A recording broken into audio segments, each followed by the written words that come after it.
Welcome back everybody, Broadbent here. Today we're going to be doing an overview of the 0.54 update for the forest. So luckily this update we do have a lot to talk about, so I'm not going to waste any time and I'm going to jump straight into it. The first thing we're going to talk about is the new stealth armor model and textures for the player. Now this was something that had to be changed. It was almost unusable because the leaves always used to like blow across your face. Well, now they've made it so it's almost like just leaves wrapped around your legs. Previously it was a 3D model and now it has been changed to just a flat 2D skin. So something that could completely change the way you defend your base is that you can now use fires to light fire arrows. If I go up to it, pull back the arrow, and then get it in the right spot, you can see that I lit the arrow just from looking at the fire. Now it seems to be rather dodgy at the moment. I'm not too sure why. You have to look in the right spot and you could always burn yourself by walking into the fire. So there's that to look out for as well.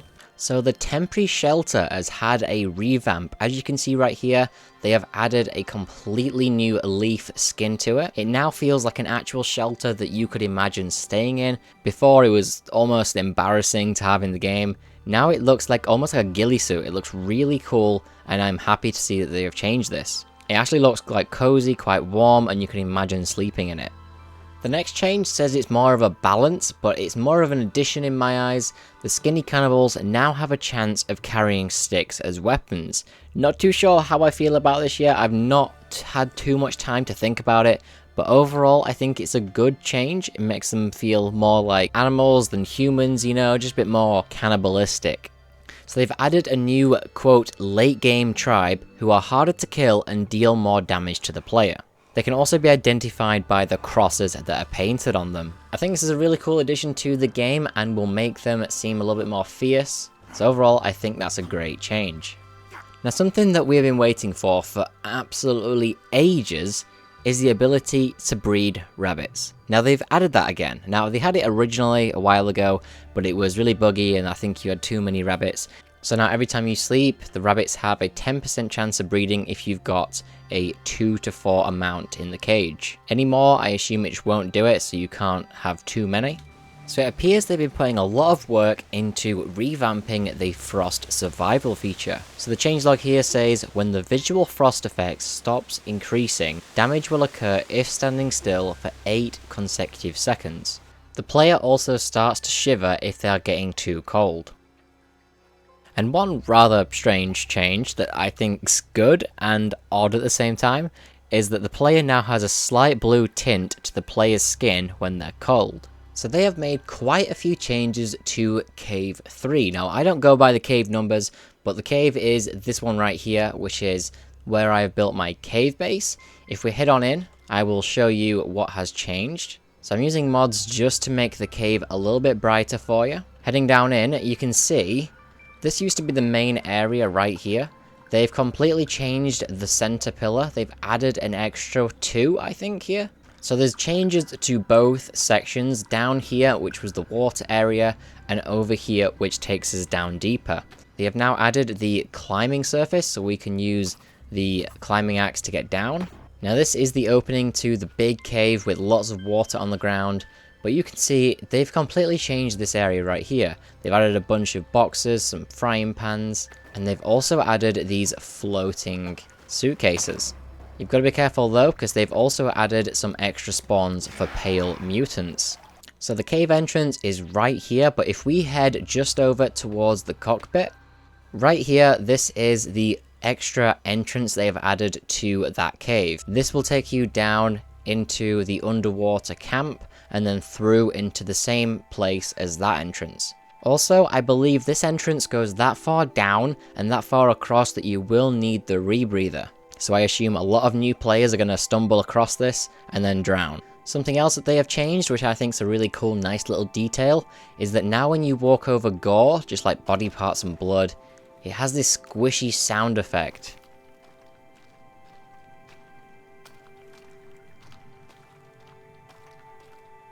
Just sounds like you're really stepping on all the different soft, squishy, fleshy parts. Lovely detail. It seems that they're putting a lot of time into hard mode, and you can see this because the next change is balancing in hard mode. Opening the inventory no longer pauses the time. So that means, for example, when you're in combat, if you have to change weapon, you're going to have to open your inventory and very quickly select another weapon, because the cannibals will still be able to attack you while you have your inventory screen open.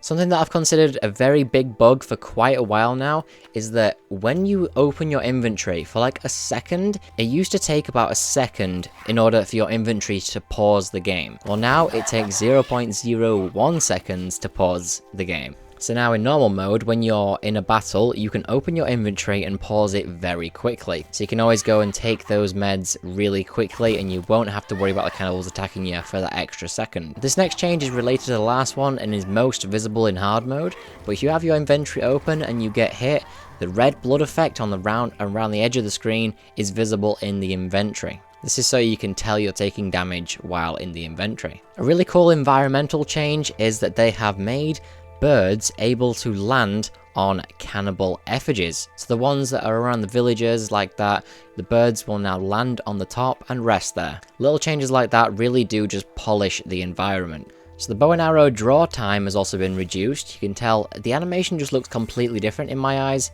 I'm not sure what's changed, but they've reduced the time it takes to draw back the arrow, which is kind of cool. Now the next few changes are going to be for multiplayer.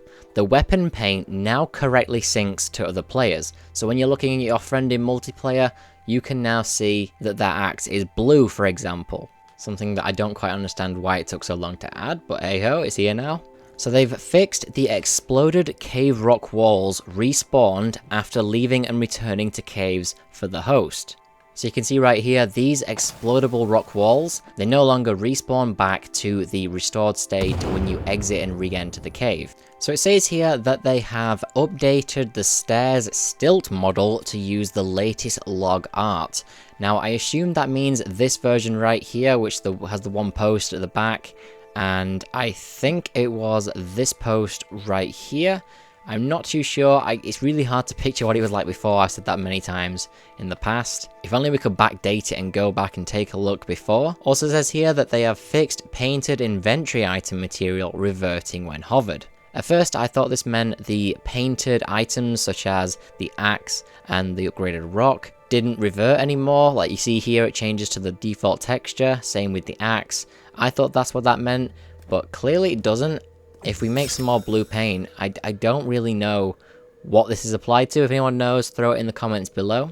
So they've also added experimental 5x4 and 4x3 aspect ratios. So if we cycle through them here, they've added a bunch of different ones.